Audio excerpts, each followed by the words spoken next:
Let me be as brief as I can so we have time for, I'd really rather hear questions than talk a lot, but just to set this up, I wanted to briefly take you through what happened and give you at least my sense of why it happened. A long time prior to 9/11, Ted Turner was visionary enough to see that the world, and particularly the American people, had to be warned about the imminent danger of a possible terrorist attack of major proportions, possibly using weapons of mass destruction. And he conceived of a lengthy series to drive this point home to the world community and to the United States, neither of which really seemed to be terribly concerned with weapons of mass destruction or these dangers at that time. This is pre-9/11, a year before 9/11. They assembled a team that had done projects like Great Books projects on the Discovery Channel. Not journalists, but people who were skilled as producers in presenting information. I was brought on board to serve as the senior producer, and the notion we would go to the thing. We all know, it's hard to remember pre-9/11, but we all know an enormous amount of information right now that we've learned since then. None of that, or much of that, was not known prior to 9/11, but it was known in think tanks. People in think tanks were working on it, writing about it, and talking to each other in conferences about it. It hadn't yet become part of mainstream information. So I had 3 meetings with Ted. Ted's first injunction was Chris, you've got to drive home to the American people that there is a real danger that we could be attacked with a major weapon. Well, then 9/11 came. That particular task that we were given could now be conveyed to an audience in about 3.5 seconds. All you needed was one shot of the World Trade Towers, and everybody knew we're in deep trouble. And so what do we do with the other 7 hours and 59 minutes of the series now that that's happened? The second thing that happened along with that was, because the press was actually quite good, I think, in America immediately after the 9/11. They dug deeply. They went to these think tanks. They went to their history books. And all this information began to pour out in the public. We used to joke about it. We would be sitting there thinking, now, what are we going to do that nobody else is doing that'll work a year from now when we go on the air? We said, well, let's do the Barbary Pirates. That's where it all kind of began. Next day in the New York Times, full 2-page Barbary Pirate story with pictures and the whole thing. So we were faced with a practical problem as well, and that is that we needed to put on a series that was going to tell people something they didn't know. There's no point of spending $5 to $10 million of Ted's money telling what they already know, what they can get on any normal news channel.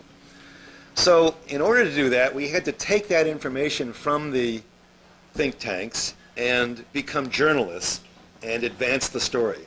Take the story, okay, here's the data. This is where they were when they put this together. Now what's happened with those issues really out there in the real world? What's going on out there? The team that we had, unfortunately, they were not journalists. They had never done journalism. And the person who hired me to work on the project fought bitterly against doing this. He was let go by the Turner folks, and I was asked to take over because I do have a long, lengthy journalistic experience. And then we set out and began to collect information, pursuing these stories and bringing it back. As you do, you begin cutting it together, you write scripts, and people come and begin to review your work. This is last August now I'm talking, a year ago August, September. They liked what they saw. It was interesting. It was new stuff. But there was talk now in the air of the war coming, the Iraq War. And we noticed we're having now bi-weekly editorial meetings every 2 weeks, and they're 4 and 5 hours long. And as the war became more and more imminent, the concern in the editorial meetings from the people representing PBS system was that the series was going to stray from a kind of mainstream look at these problems and issues.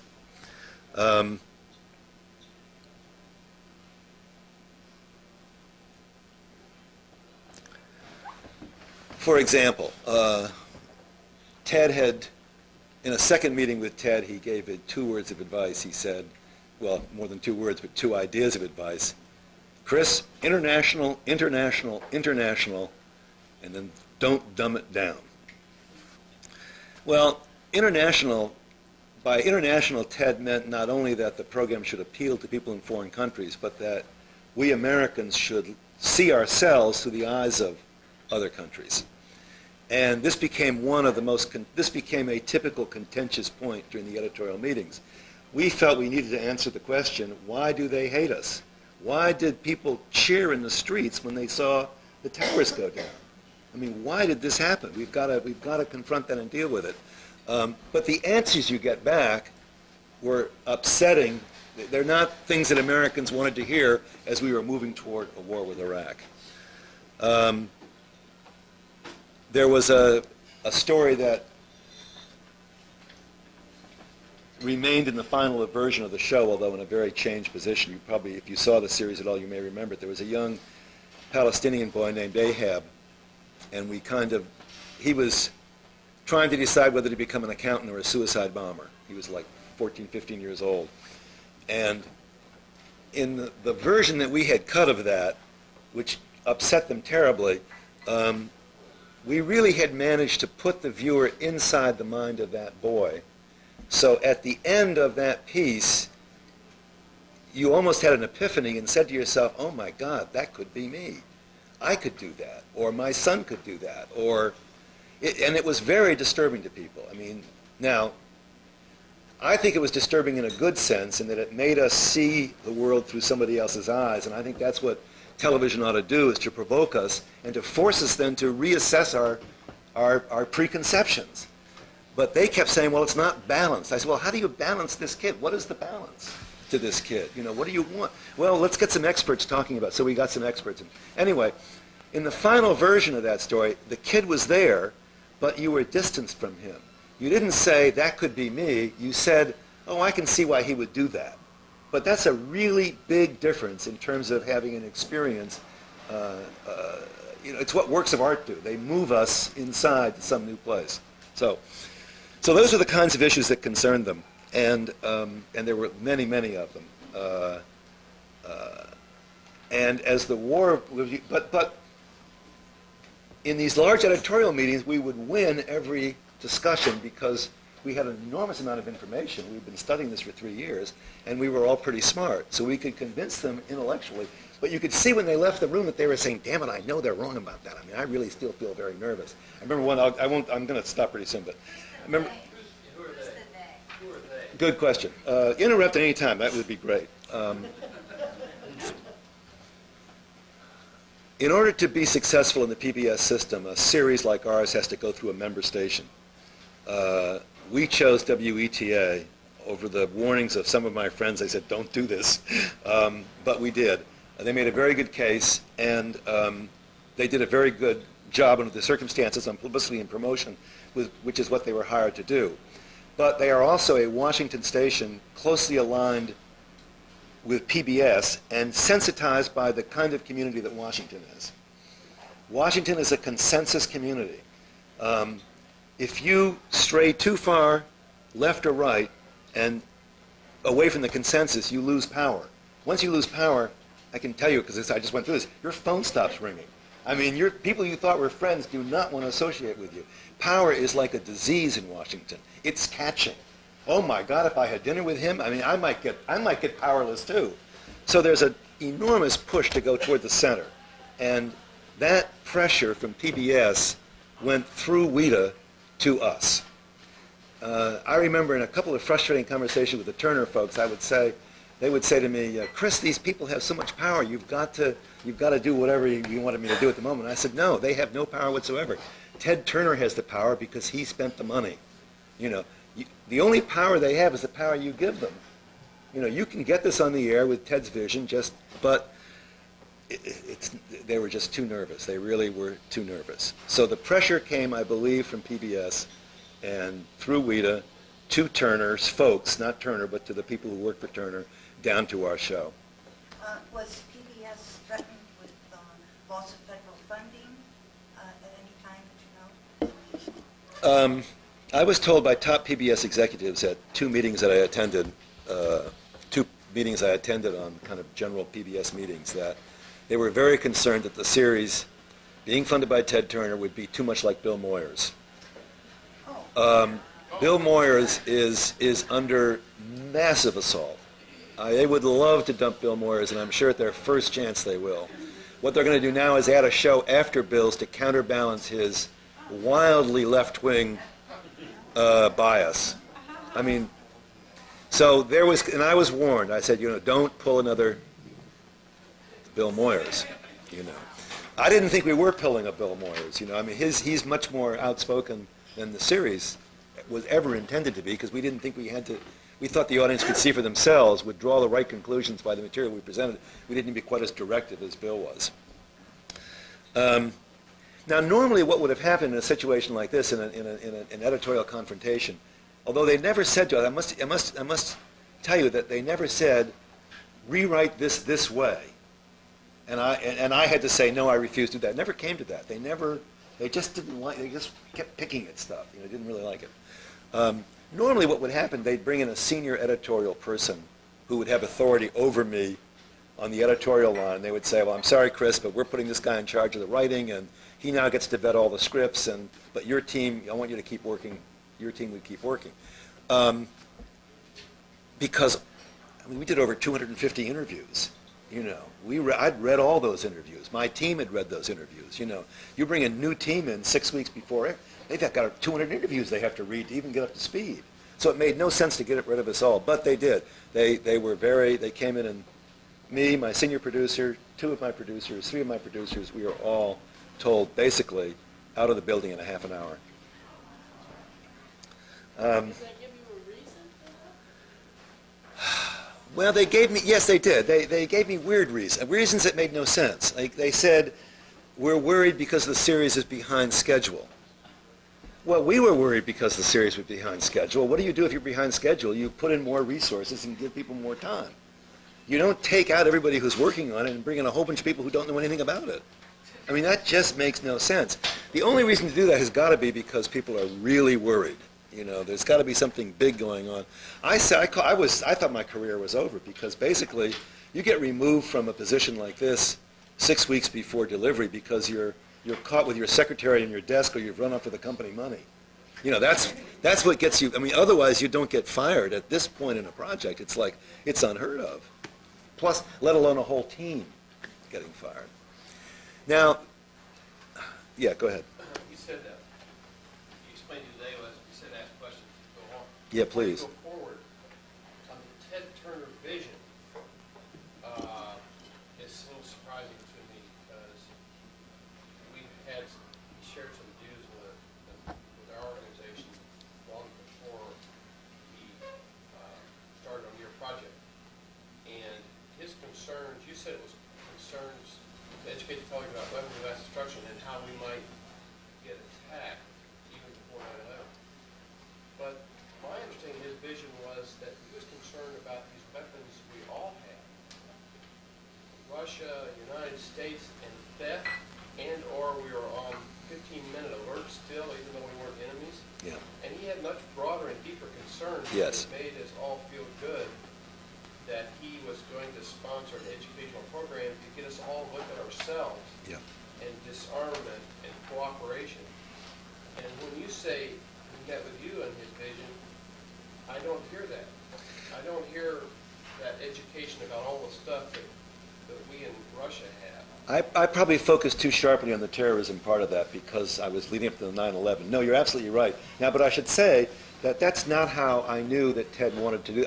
Ted never sat down and said, these are the points that I want you to make, such as the ones you just said. We did work closely with another organization of his, the Nuclear Threat Initiative, NTI, which is run by Charlie Curtis and has Sam Nunn and Senator Lugar as co-chairman. And they were our editorial colleagues in this. So we did work closely with them, and we assumed that, I think rightly until the war came along, we seemed to be on the same track, that they reflected, Ted's point of view, because he was an active participant in those meetings. Ted actually saw, the third and final meeting with Ted was, I went down to interview him about 2 weeks before I was fired, and Ted said, I've seen 4 hours of the series, I really like them. I don't know what Ted, I don't know, I wish After I was fired, I wrote to NTI and other think tanks and people in PBS, and I wrote to Ted, I wrote to Wussler, I wrote to many people. Nobody answered one of the letters. So I have no idea what they think, because and I suppose I could have called them and pursued them, but my mother taught me, never go, if you don't go where you're not wanted. So I don't know what Ted thought, but I do know that the Monday before the series aired in New York, he was scheduled to give a luncheon speech at the press club in Washington, D.C. on the series, and he canceled it, even though I know he was in town that day, because a friend of mine was with him. And when I asked Robert Wussler, subsequent to my being dismissed, what Ted thought of the final series, he said he thought they were okay, but Robert is not a truth teller, and it was damning with faint praise, I felt. So I'm not sure Ted was thrilled with them. He ended up spending an awful lot of money, I think. Yeah. So you're saying that probably Ted was the good guy in this? And, well, I don't... Where do you think that... there's noise back here. Could you speak up? Where do you think that this pressure ultimately came from that got you fired? I think that I always said, and I kept telling Robert, I said, Robert, if I could work directly with Ted, I tell you, I know this is what he wants. This is the stuff he wants. I've heard him talk, And but Ted had a major movie coming out that year, Gods and Generals, which didn't do terribly well. He lost his stock in AOL went from $9 billion to $1 billion, so he'd lost $8 billion in AOL stock. He was preoccupied. And he is a good delegator. He does delegate well, and he delegated this project to Turner Pictures. The pressure came from PBS through we to the public television station to Turner Pictures, and I think they really wanted. They were the ones who wanted the changes made. That's my view. Well, PBS is in a funny position. Let me just very briefly on public television. Since Pat Mitchell has taken over, PBS has lost 15% of its core audience. This is not dropping off of list viewership. These are people who no longer watch public television, 15%. When did he take over? When did she take over, Pat Mitchell? A couple of years ago. I'm not sure exactly the date. This is not Pat's fault necessarily, but she hasn't been able to reverse that trend. She's tried a series of different programs. They really haven't, most of them have not done very well. Frontier House did well, that was under her, but a lot of stuff hasn't. So they're losing their audience, and they're losing their audience in part, incidentally, interestingly enough, to Fox and HBO. Fox because it's news-oriented, and that's what people want today is information, even though it may not be the kind of information that we... All right, so they're losing on. Number two, PBS is under continual, has been ever since it was conceived, but is under continual and heavy attack from conservatives. Always are they attacking. They want that money taken away. You may recall in the Contract on America, whatever that thing was, one of the things was to take funding away from public broad.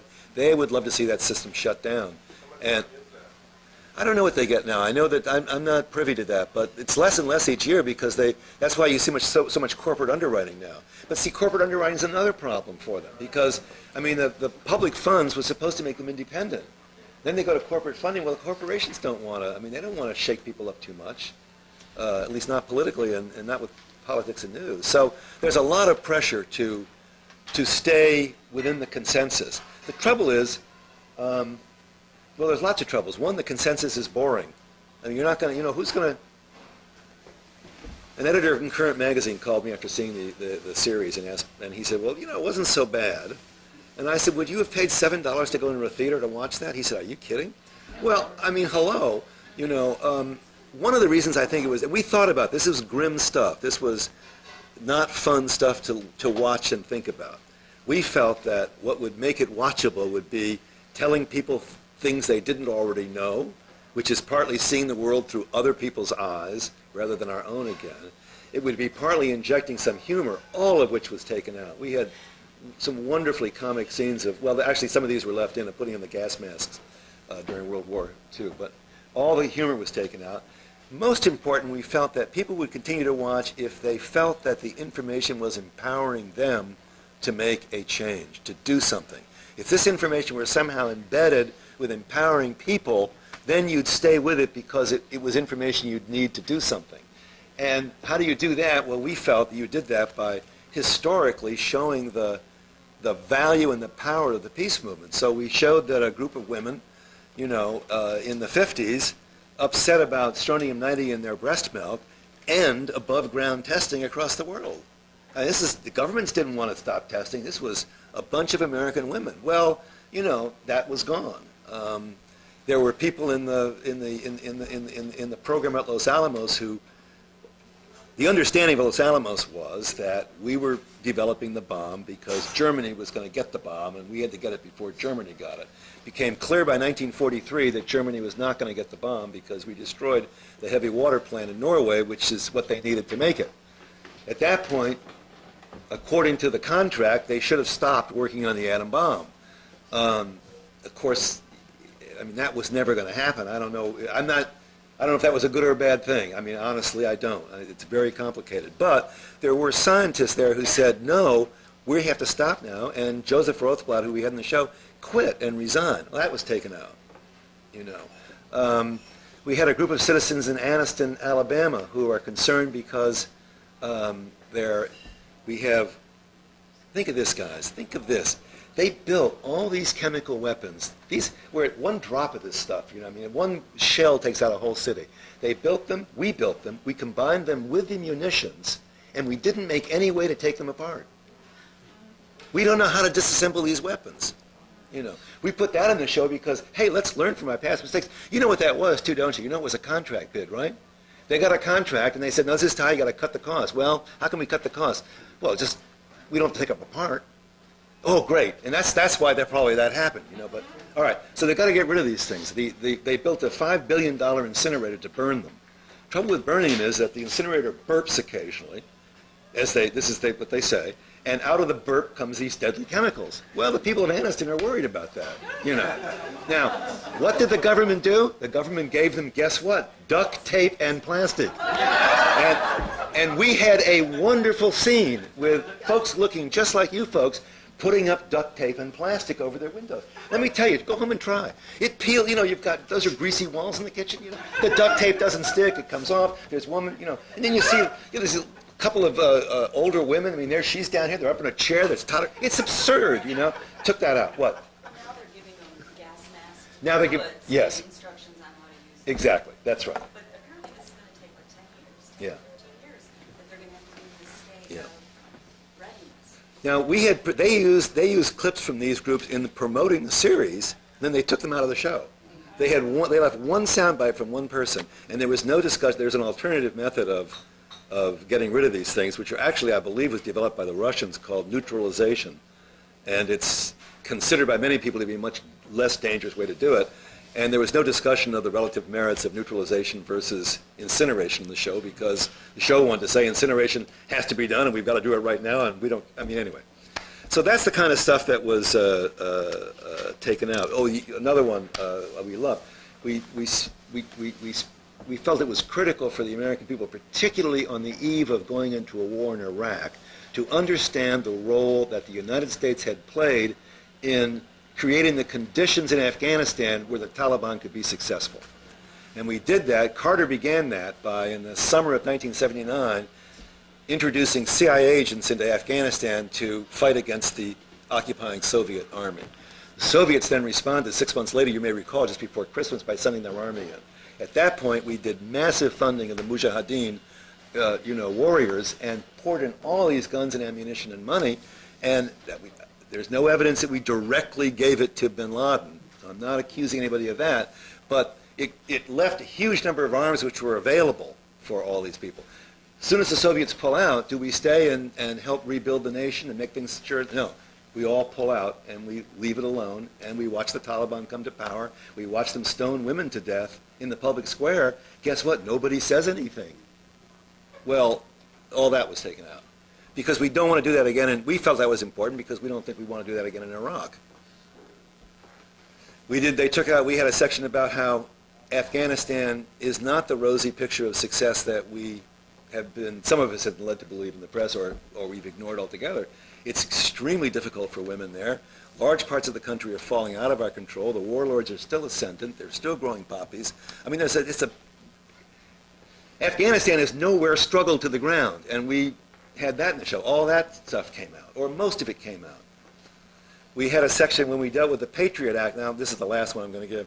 When we dealt with the Patriot Act and Homeland Security, we had a section expressing the concerns that some Americans have. We felt this was balanced about the civil liberties implications of this. We had interviews with Nancy Pelosi, the minority leader of the House of Representatives, and members of the ACLU. They were all taken out. There was no discussion of civil liberties, any implications with the Homeland Security. Yeah. Do you feel like you were sort of a victim of the fact that we had a new administration? Do you think that PBS, under a different administration, might have had a different view about your show? Oh yes, I mean Pat is a political figure, you know, and I mean, and she's I mean, no offense, I like Pat, I know Pat, and she's a nice person. I don't mean this in a bad way, really, but she loves to go to important parties with people, you know, senators and congressmen, and I mean, it's not the independent press role that, you know, Lincoln Stephan talked about. You know, it's really, I mean, they're all kind of, they're kind of in bed together. You know what I mean? It's kind of one group of folks with a consensus in Washington, and everybody's very frightened to move out of that consensus because of what happened. Yeah. Sorry. Yeah. Go ahead. I guess I missed the sequence. So did Pat tell you when they first saw the original material? Well, we'd like you to tone it down or something first, and then you did, but not enough, and then you were fired, or no. It's curious. Pat never has spoken to me directly about the series, and I haven't spoken to her. Kobe Atlas, who is her chief lieutenant, lives in L.A. and is really her main program person. Wrote me a series of notes on a rough cut, which are the closest to anything. That's the only thing I ever got from PBS directly in writing that told me what they thought about the shows, and it was in one show. The show that ran first, as you saw, the Chemical Biological show, and some of the things I mentioned, like U.S. involvement with the Iraq against Iran during the use of chemical weapons. She mentioned those as being troubled by those things and said, you've got to find a government expert to respond to this. A lot of her notes were the typical notes you'd get. The only thing that was unusual was on 12 occasions she asked us to interview another government expert. So there was great concern on her part that government experts be brought in to counter what she perceived. She wanted a government expert to counter Ahab. You know, I don't know. I said, what would a government expert say about this Palestinian kid? Anyway, now when the new show came and when the new group came and took over, I think it was their intention to go out and interview those people and integrate them into what we had done, but they couldn't do it. It wasn't that simple. So what they did, every place there was any kind of controversy, they just took the whole thing out. That was their way of dealing with it. I'm sorry. Yeah. Before. I understood that you were under some sort of a gag. What's the status of that? Well. Hang on for a second, Chris. I'm sorry. That's all right. We're going to have some people come on over here where there's some more seats. Because actually, I want to warn you, Bert, that it's a little noisy over there where the espresso machine is. So, if you guys would like to just, come on through. Sorry, we're late. To me, the only really lasting memento I have from this entire thing, other than learning a huge amount, I thank Ted actually for being allowed to work on the project before I bitched about what they had done, but because really it was a phenomenal learning experience, just a phenomenal learning experience, and in a way, for me, that's what it's always been all about, is learning a lot of stuff, and so I learned that. I wish I. Painful for the rest of That's right. I wish I could have passed it. Exactly. But the gag order, they freaked out when I mentioned Kobe Atlas's email, because I don't think she's supposed to directly supervise programmers. I think it's supposed. So that was a mistake on their part, and they got worried that I was going to leak documents, and so I got a letter from Ted Turner Pictures, a cease and desist letter, and in fact, right now I'm in violation of it because I'm not supposed to engage in product disparagement. That's the way they refer to it. Product disparagement. But I said, I'm an executive producer. My job is to make judgments. You can't stop me from making judgments. I'm going to judge. That's what I do. That's why you hire me, because I got good judgment. You don't hire me because you don't like my judgment. So I'm going to keep talking. Anyway, yes. Yeah. So I have a ridiculous question. How can we get a copy of what you did? You can't. Unfortunately, there's not. There's not. No, it's a frustration. We talked about it. In fact, we even, at one point, I had a group of people who wanted to go to Ted Turner to see if they could buy the material and recut a director's cut of it for a small cable channel. But it wasn't practical, and they wouldn't do it, and so no, unfortunately. talking about lawyers and how PBS is really into this, rock and a hard place type situation. But I always watched PBS because that was one of the best places you could get, good, an alternative point of view from the rest of the media. Frontline in particular. The tragedy is that the strategy of retreat is doomed to failure. What they're going to do is they're going to make the service more and more irrelevant to people. They're going to lose more and more of their core audience. They're going to be more and more dependent upon corporate funding. They're still going to lose, Congress is not going to be any happier with them. And they're just going to become, I fear, irrelevant. The way you build audience is it's simple. You're controversial. Then people watch you, they have a stake in it, and they support you, and they write letters to their congressman saying, you've got to keep this place going. You have to engage in a battle. I would think that Lawyers is probably one of their best shows, Yeah. as far as audience share. Yeah. Well, yeah, when they have their fundraiser, they're always replaying Lawyers. Yeah. How can we engage in a battle if we really don't know the adversary? I hear a lot of it's amorphous, to me. Who are these conservatives? You have an anatomy of the censorship of press here, and how can we become proactive? We don't know who we're fighting out there. But who are they? Who are conservatives? That's good. I'll get back. I won't let that go. Yeah. We haven't shaped this. Yeah. Can I ask a specific question Yeah. about the series? Was the panel, the discussion, an add-on, the thing that occurred after the program? I'll get back to that. I'm not going to won't lose that thought. We felt, as we saw the possibility of a war with Iraq looming on the horizon, I said, let's carve 5 or 10 or 15 minutes out of the end of each of these shows so we can do an update corresponding to the breaking news, and maybe we can also discuss some of these issues from a more contemporary. So we came up with the original idea. It was then expanded to make it longer, and I don't think I would. Frank Cessna's a nice guy. I don't have a problem with him, but I thought he was a terrible on-camera host. He was like death, warmed over. Plus the fact he was so conservative, but that's aside the point. He wasn't. Rush Limbaugh's conservative, but at least he's entertaining. I thought the purpose of it was to water down what was left of your program. My favorite question was when a pro-administration person said to Frank, of course, Mr. Cessna, we are worried about the civil liberties implications of some of these steps we're taking. Frank says, but we're in a crisis. So he kind of, he went to the other side. Excuse me. Yeah. I am referring to the First Amendment, and I'm not an attorney, but I'm interested in a cease and desist order. It comes from a fraternal organization and asks you to not disparage a product. The First Amendment applies only to the government. Well, I like him. I'm a lawyer. I just wonder. Well, these season.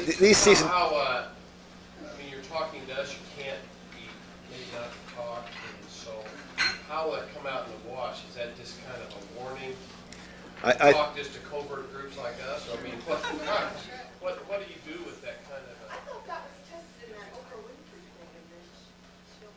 I was very worried at first. Because it was, you know how aggressive these letters can be, So I was very concerned, and she called Mike Tiger, who's an old friend of mine, and who's done a lot of this kind of legal work, and he said they really can't stop you from making judgments. We can.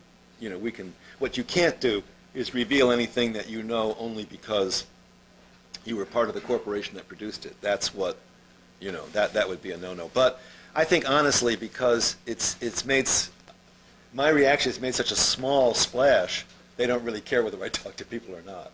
I think it's kind of I think if it had gotten big, then they might have, gotten more aggressive. Yes. Can I ask a question in general about the subject matter of the fiction that's presented by the administration about the weapons of mass destruction in Iraq and how that fits into the picture here, and this whole fictionalizing, greenwashing that goes on with the current administration of their whole policy, and presenting it as the Clean Air Act too, or whatever, and then it's about the Dirty Air Act, and just that whole There's a great deal of talk now in the international press about how wimpy the American press is when it comes to dealing with the government. I mean, these conversations, the Brits are talking about this, the French, I mean, a lot of people are talking about this. The Brits say there's no way that statements that are being made routinely would not have been challenged in Britain by the press. So we do not have a press at the moment which is kind of, you know, a hound dog going after something. I don't know what the answer to that is, but it is interesting to me that in my lifetime, the nature of the reporter has changed dramatically. When I was a young person, journalism was a chosen profession of poor people who couldn't make it through college but had something to say and were real smart. And they'd get jobs in newspapers, and they tended to be pretty cynical about the ruling classes, if you want to call them that, the people who were in power, and they tended to go after them. I mean, they were also hard drinkers, and they were probably awful people and beat their wives. I don't know, but they did have this kind of oppositional stance toward authority. You know, they were like they viewed themselves as being in opposition. And in the early days of radio and television, those people moved over from that profession into radio and television news organizations, so they also imbued it with that kind of spirit. Now, and for years, you can't get a job anywhere unless you've graduated with a graduate degree from a journalism college. They won't even talk to you. So who do you get? Well, you get people who represent a different class and whose interest may be a little different than those working class kids. And even then, it's really hard to get a job from that journalism. Is it really? Just because it's perceived? Because Orville Schell runs it? Well, it has a long history. Right. Yeah.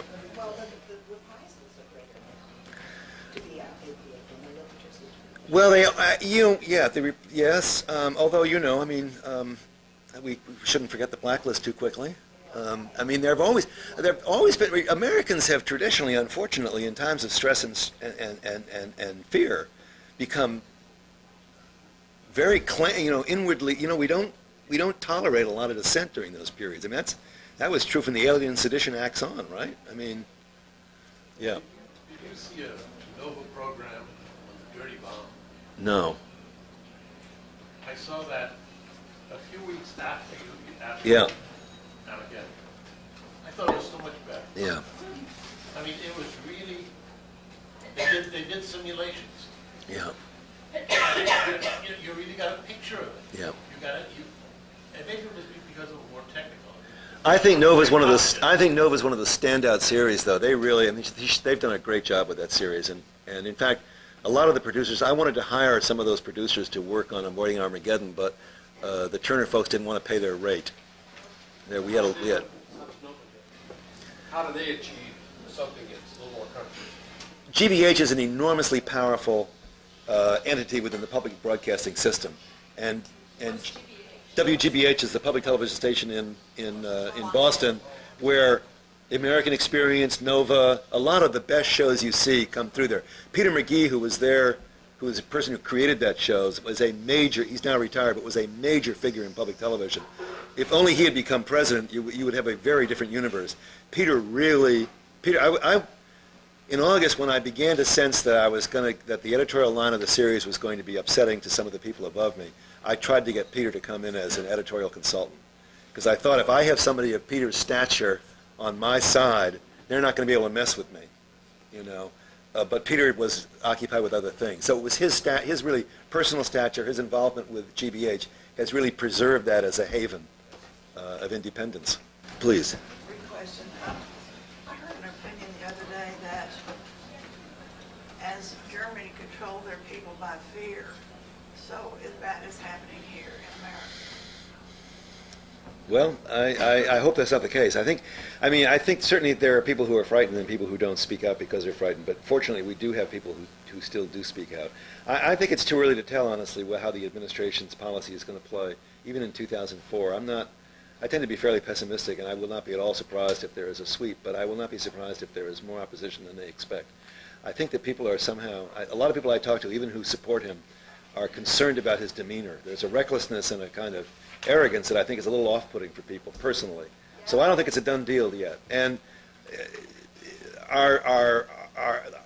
a massive lack of success in Iraq, for example, which God willing will not take place. I mean, it's funny that I really hope that it all goes well, but if it doesn't, that's not going to play well either. If it's costing us a lot of money and we're kind of in the, I mean, the danger of Iraq, I think, is that we could be in the position that the Israelis are in their country, which is we're just constantly under attack from people that we really can never deal with, and our way of dealing with it just creates more of them. But the administration can continually say that this is something that's going to happen and cause fear perpetually in our country. They can.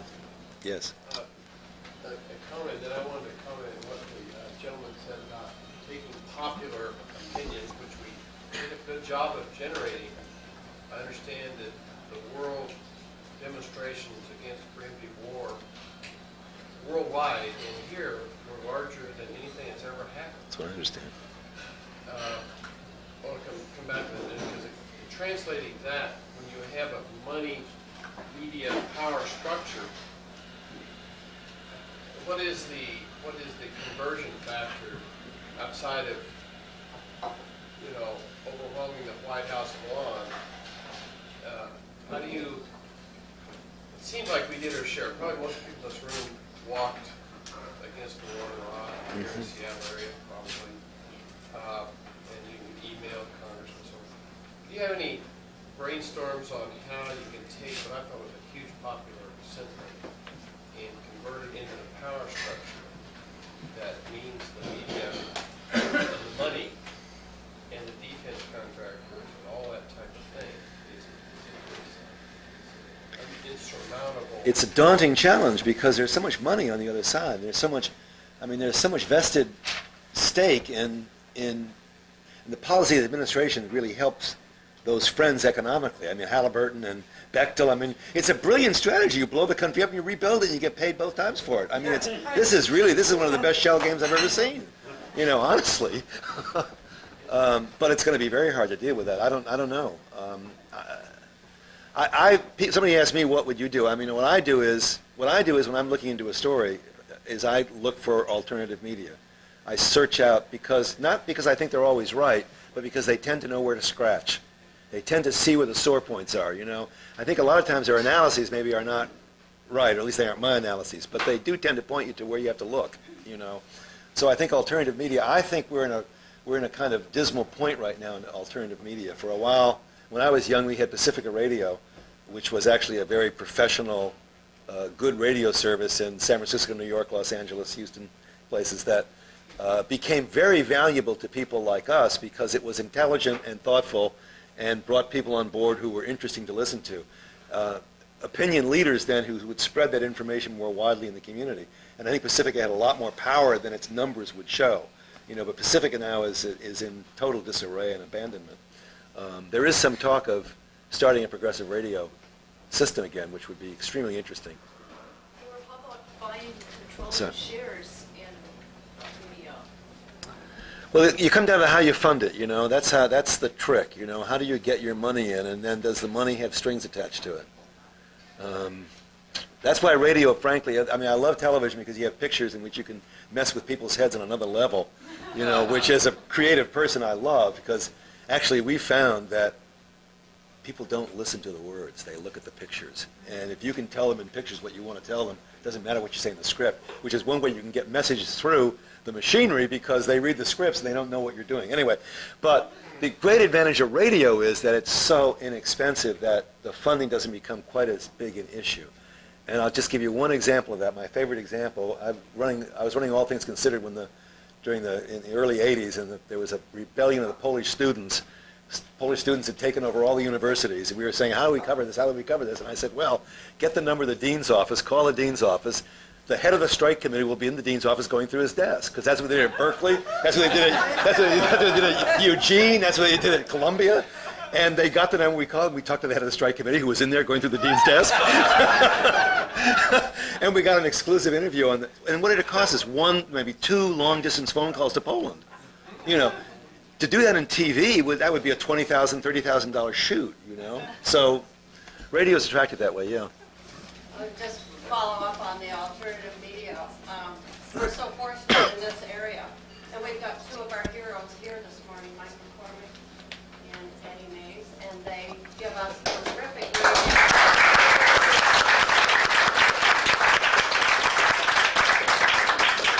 television, which costs us nothing. And if we want to put money into alternative media, there are Amy Goodman here, morning and night. She's terrific. No, she's terrific. Information for media that's right here, and it's fantastic. And I would be glad to Please come over here. We've got a list of the alternative radio. I did have a thought, getting back to the question about reforming PBS that I let drop earlier. You know, I was thinking about your question about what can we do about PBS.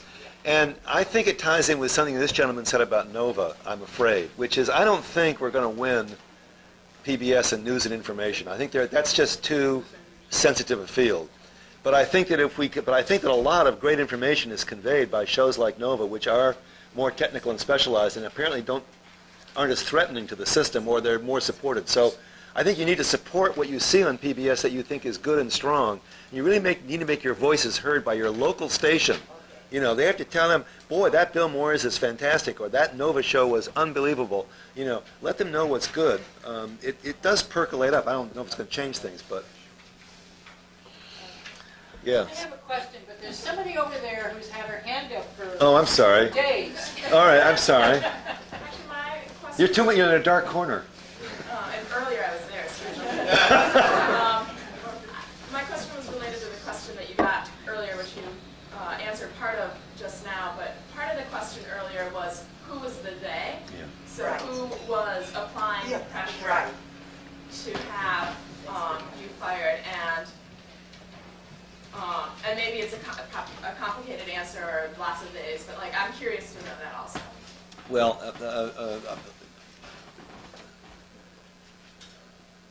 PBS, I think, was concerned about, this is going to be slightly repetitive, then I'll get something new. PBS was concerned about the editorial direction of the show. They wanted changes. They were not convinced that they could get those changes through me and my staff because, frankly, we knew the material too well, and we could argue too well. So they were going to lose those battles with us, and they decided we better get him out of the way. I also think, I know subsequent to this, I've talked to friends in the community, and I found out that during the last couple of months of my reign, they were talking to a number of different production companies trying to get them to come in and take over. But most of them who were any good said, I'm not going to touch that with a 10-foot pole. There's no way I can be successful on that. I can't come in at this point, and you've got to, you know. So the final team that did come in did not have very strong credentials either in journalism or in documentary production. And people who don't have a lot of credentials are very insecure. And insecure people don't like to work with people who are, you know, like us. So I think the new team coming in said, we're not going to do this unless you get rid of all of those people. You've got to get rid of them all of that building, and we've got to bring our own people in to do this. So I think that's why. Is that enough? Is that what you were looking for? Or? We want to know who's on top. Who at the extremes? Names. They want to know who to send their Is this Carl Rhodes or putting his fingers on PBS? The CEO is Pat Mitchell. I think that she's the main person to establish policy. She tends to run programming, at least this particular project was run through her chief assistant, Kobe Atlas, who works out of Los Angeles.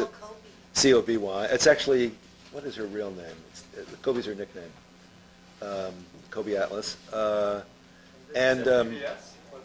are PBS. My direct supervisor at WIDA,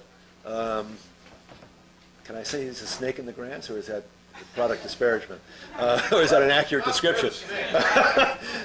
was Jeff Bieber, B-I-E-B-E-R, and no, he won't. He won't. Who's pushing above the PBS? Yeah. It's people. Corporate. Yeah. Yeah. Yeah. What's your sense of that? I don't know what goes on those higher levels. I do know that they feel that they're under attack, and so I'm sure those attacks come personally to Pat. Also, you got to remember something else. This is maybe getting too much now. You know, don't use this part. But Pat and Ted, they're all kind of intermarried. You know, Ted Turner's family is intermarried with Pat Mitchell's family, and so they're all kind of buddies. And I'm sure that part of Ted's, or possibly part of Ted's reluctance to get more involved was because of this ongoing relationship with Pat, and Pat saying, you know, listen, you don't want to diminish. I don't know. You know, now I'm speculating too much. Yes. Oh, Walter Cronkite. Walter Cronkite. I've always felt, I like Walter Cronkite. I thought he was a mixed bag. I thought he was going to be a little old to pull it off, but I actually thought he worked pretty well in the air. What we got from Walter that was, I hate this word, gravitas, but I can't think, we got weight. I mean, oh my God, Uncle Walter is telling us, we've got to listen to this. Ironically, literally, I was cleaning my desk out. I was like 45 minutes after I'd been fired, and I was cleaning my desk out, fairly shaken, and the phone rings, and it's Walter Cronkite's chief assistant, Marlene Adler. And Marlene says, Chris, Mr. Cronkite would like to speak to you. And I blurted out without thinking, because I was a little emotional at the moment. I said, well, Marlene, I've been fired, and I don't want to embarrass him. And she said, oh my God. She said he wanted to call you to tell you how much he liked the scripts. He saw all 4 of the scripts. He'd read them through. My scripts, our scripts. He said, he wanted to tell you how much he liked the scripts. He said he thinks they're so strong that he's not going to do his usual practice of having his own staff vet them. So I said, I remember walking out the door and I turned to somebody and said, so I was a hit with Ted Turner. Ted Turner liked my work. The correspondent liked my work. What's wrong with this picture? I mean, aren't these the people I'm supposed to be pleasing? No. Interesting question. NTI was our editorial consultant throughout the project. They were also combatant with us. This is a little inside stuff here. I probably shouldn't get into this. This is where I see I have too big a mouth. But I think the funding for our series came out of their budget. What's NTI? National Nuclear Threat Initiative. It's a think tank that Ted Turner funds to deal with weapons of mass destruction. A lot of money, huge amount of money. Charlie Curtis, who runs it, comes from the Defense Department. Charlie is a very nice guy, but this is an interesting story. I'll try to be brief, but Charlie's a very conservative Democrat. He's very centrist. He understands Washington, but this is what's really interesting to me. Toward the end, prior to my getting around Christmas, I was really working 24. I was rewriting all the scripts myself because I wasn't satisfied with my producer's writing skills, except for 1 or 2 of them. So I was working the script. I was working very hard. And I realized that one thing we were missing in the series was kind of an overarching theme. Like, what do we want to leave people with? What do we want people to get up from the end of this and feel about themselves? And I was talking with Charlie about this, and Charlie, and I was working with the notion that we all agree that our response to terrorism has to be multifold. We need a military response. When the bad guys are hiding up in the caves and the mountains, the cavalry has to ride it and rout them out. We all know that. You've got to have security after you've gotten rid of the bad guys. You've got to have a good police force and a good legal system. We all know that.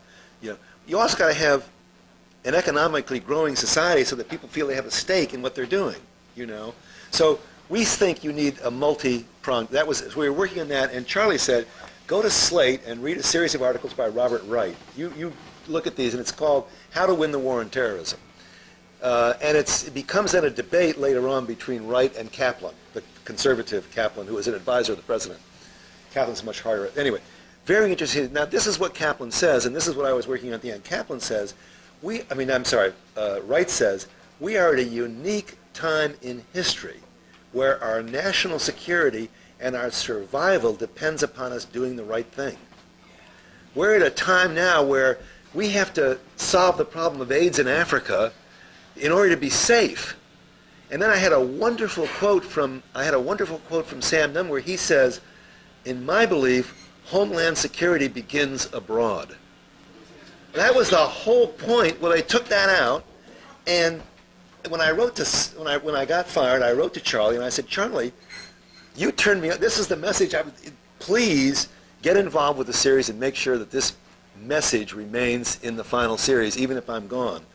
I never heard from Charlie, and that message was nowhere in the series. And when you said Ted Turner said to you, international, that was my point. I wrote a critique letter. I was very upset after seeing just the first episode of the program, and I wrote that I thought it was a very Westno-centric thing. It was not international in scope. No, it became completely America's point of view of things. That was one of the problems. But you guys don't live in Washington. You don't. Yeah, we do.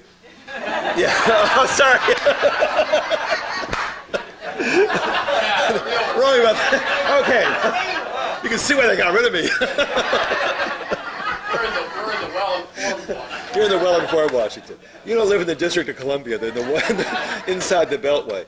I mean, there are signs in every hardware store you go into now. There is pasted onto the hardware counter a sign saying, "We do not take returns of duct tape or plastic." Now, I tell you, I was sitting in a parking lot waiting for my kid to get her hair done at like 6 a.m. in the morning in front of Stroh-Snyder's big hardware store. There are middle-class women carrying out like enough duct tape and plastic to like cover the whole. I mean, they must be thinking about covering their huge homes in Potomac, putting them in the back of RVs, you know, and Lexuses. And I mean, Washington was freaked. I'm telling you, Washington was freaked out. I mean, the sniper freaked us out. You may remember. I mean, people wouldn't go out on the streets. People wouldn't, even I'm reckless me. I remember getting gas one day and I'm looking around, oh, there's some bushes down there and bushes. I better, you know, what am I doing? You know, and that affects all that kind of paranoia and that concern. That's part of the political mood in Washington as well. Charlie is a centrist. I think as the war came closer and closer, and as the inability to speak freely became more and more evident, that Charlie got scared and wanted to move to the center. And I think Sam got scared. In fact, I don't know this for a fact, I later was talking with Robert Wessler. I saw him just before I came out here because I wanted to ask him some of these questions. And I said, did Sam like the series? And he said, well, he thought it went from a 2 to a 6. I said, really? I said, it was so in the center. And then I said, well, you know, we've done programs, my wife had done programs on Sam years ago. He always moves toward the center. That's always been his fatal flaw. You know, and the center shifts and he shifts with it, and that's why he's never kind of had, I think, the national attention he might have. They're cautious people, is what I guess I'm saying. They are cautious people living in Washington. If they go too far, they feel they'll lose their whatever power they may have. You know, it's like, are you inside the tent and try to reform, or are you outside the tent hammering on the door and telling them to do something different? You know.